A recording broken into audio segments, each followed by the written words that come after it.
আসসালামু আলাইকুম। কেমন আছেন সবাই? আশা করি সবাই ভালো আছেন। আলহামদুলিল্লাহ আমিও ভালো আছি।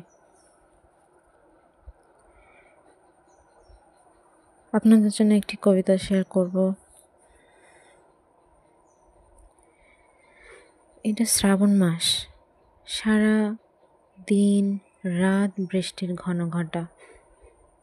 হারিয়ে গিয়েছে সেই প্রভাতের উষালগ্ন। মেঘেরাও বন্ধ করে দিয়েছে তাদের খেলা। সন্ধ্যার আকাশে জ্বলে না একটাও নক্ষত্র। গুমোট এক অসহ্য পরিবেশ। আকাশের দিকে তাকালে মনে হয় এক বুক অভিমান নিয়ে তাকিয়ে আছে আমার দিকে। আর দূর চোখ দিয়ে ঝরে পড়ছে তার অশ্রুধারা।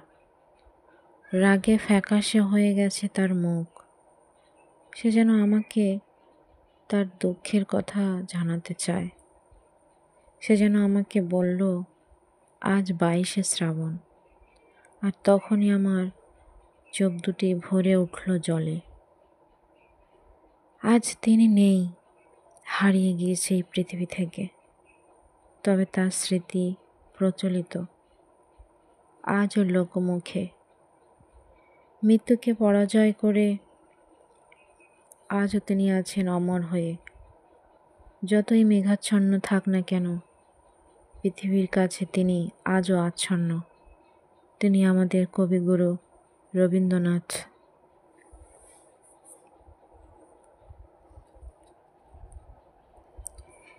কবি ও কবিতা চ্যানেলের কবিতাগুলো কেমন লাগছে কমেন্ট করে জানাবেন। ভালো লাগলে অবশ্যই লাইক করবেন, বন্ধুবান্ধব কাছের মানুষের কাছে শেয়ার করবেন, সাবস্ক্রাইব করে পাশে থাকবেন। আল্লাহ হাফেজ।